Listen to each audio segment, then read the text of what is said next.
ठीक है, चलो अब आ जाते हैं करंट डेंसिटी पे।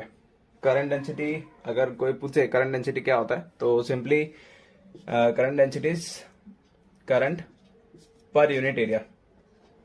ठीक है, सबसे बेसिक फॉर्मूला। करंट डेंसिटी को डिनोट करते हैं जे से, लेटर जे, और इसका यूनिट जो होता है वो होता है करंट का यूनिट अपॉन एरिया का unit which is metre square. ठीक है, यूनिट होता है एरिया पर मीटर स्क्वायर। अब इसको अगर थियोरेटिकल वाइज देखने जाए तो मान लो मेरे पास एक वायर है ऐसा। ठीक है, एक साइड से छोटा है और एक साइड से यहाँ से, मतलब इसको, मतलब ऐसा ही वायर मैंने बनाया। ठीक है, तो अब मान लो कि इसका एरिया है कुछ स्मॉल ए और इसका एरिया है स्मॉल बी, और यहाँ से करंट जा रहा है आई। ठीक है, करंट यहाँ पे आई जा रहा है। अब इस पॉइंट पे जो करंट होगा वो होगा, उसको मैं मान लेता हूँ I1, और इस पॉइंट पे जो करंट फ्लो कर रहा होगा उसको मैं मान लेता हूँ I2। ठीक है, ये सब बैटरी से कनेक्टेड है। तो I1 और I2 के बीच में मतलब क्या फर्क होगा I1 और I2 में? सो मैं बता दूं, I1 will be equal to I2। ठीक है, अगर किसी वायर में करंट फ्लो हो रहा है उसको फर्क नहीं पड़ेगा कि एरिया कितना छोटा है कितना बड़ा है, करंट हर एरिया के लिए, हर क्रॉस सेक्शन के लिए सेम ही रहेगा। ठीक है, अब यहाँ पे भी अगर मैं करंट ले लूँ तो ये आई ही रहेगा। I1 या ले लो, I2 ले लो, सब सेम ही है, तो आई ही रहेगा। यहाँ पे देख लो, यहाँ पर भी करंट आई ही रहेगा। So current throughout the wire same ही होता है, डिफरेंट होता है करंट डेंसिटी। ठीक है, अगर मैं यहाँ पे करंट डेंसिटी देखूँ तो यहाँ पे करंट डेंसिटी अगर मैं निकालूँ J1 इज इक्वल टू, ठीक है, करंट आई फ्लो कर रहा है I1, सेम ही है तो आई ले लेता है। ठीक है, अपॉन एरिया ए। ठीक है, और यहाँ पे अगर मैं लेने जाऊँ current density J2 is equal to current I upon B. ठीक है, तो J1 में जो करंट डेंसिटी होगी वो होगी ज्यादा कंपेयर टू J2। ठीक है, तो J1 ग्रेटर देन J2। अब करंट डेंसिटी सिंपली अगर लेमैन लैंग्वेज में कहूँ तो करंट डेंसिटी डिनोट करता है कि कितना ज्यादा इलेक्ट्रॉन्स एक पर्टिकुलर क्रॉस सेक्शन पे प्रेजेंट है। ठीक है, अगर इस एरिया की बात करूँ तो एरिया छोटा है, यानी पर यूनिट टाइम अगर करंट सेम रखना है तो काफी सारे इलेक्ट्रॉन्स को निकलना पड़ेगा, तो यहाँ पे डेंसिटी ज्यादा होगी कंपेयर टू दिस। अगर यहाँ से इलेक्ट्रॉन्स को निकलना है तो एरिया बहुत बड़ा है। ठीक है, तो मतलब इलेक्ट्रॉन्स को जाने के लिए बहुत सारी जगह मिल जाती है, तो करंट की यहाँ पे डेंसिटी कम होगी।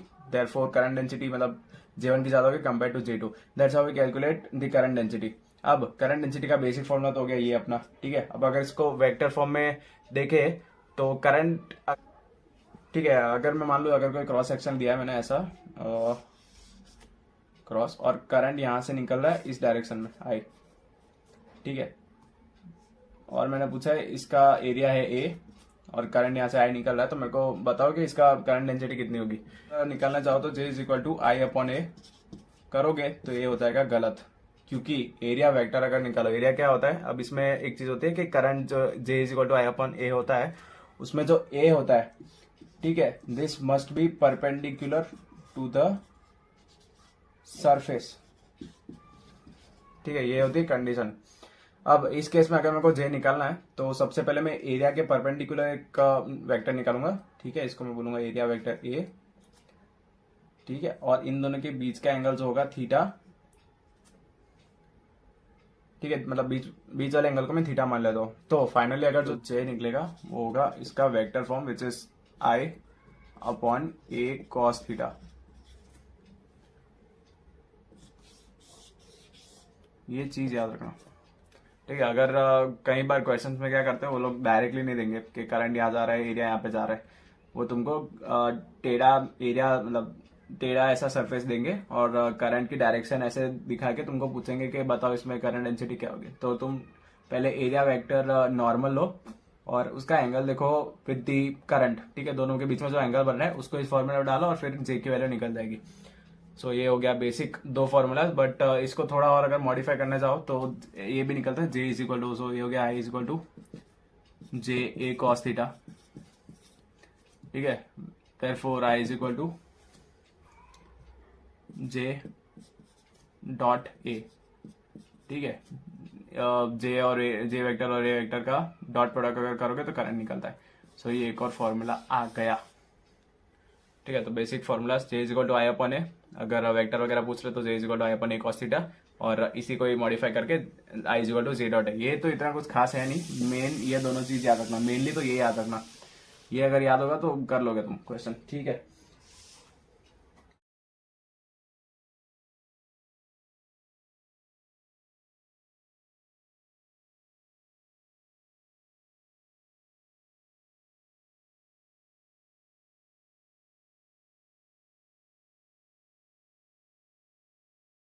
तो अगर मैं पूछूं कि इस वायर का पोटेंशियल डिफरेंस कितना होगा, V की value, V is equal to E into L होता है, ठीक है, और V is equal to I R भी होता है ना।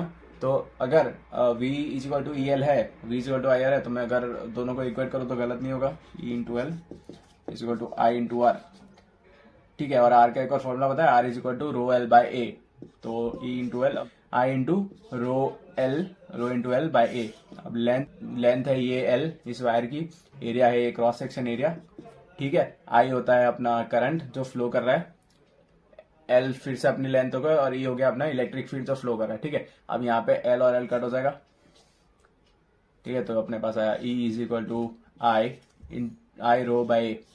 अच्छा, अब आई बाय ए अभी देखा था होता है जे, ठीक है, करंट पर यूनिट एरिया, तो इसको मैं रिप्लेस कर सकता हूँ जे से, E is equal to J into rho, ठीक है। Therefore J can be written as E upon rho, या इसको कह लो ई इंटू सिग्मा। सिग्मा देख के घबरा मत जाना, sigma is basically 1 upon rho. अब रो क्या होता है, रो होता है रेजिस्टिविटी,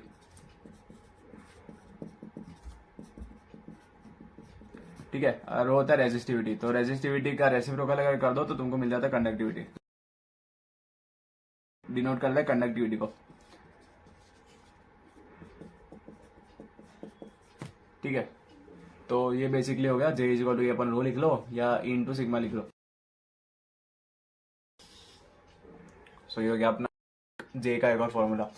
तो जे के टोटल हमने देखे, एक होता है J is equal to I by A, ये रहा वाला, एक होता है J is equal to I upon A cos theta, I is equal to J dot A. So ये हो गए मेनली करंट डेंसिटी के 4 फॉर्मूलाज। इसमें से अगर तुमको ये पता है तो ये तो पता ही होगा, और ये तो छोटा सा ये याद रख लेना, J is equal to E upon rho या ई इंटू सिग्मा, ठीक है। तो ये था कंसेप्ट अपना करंट डेंसिटी का।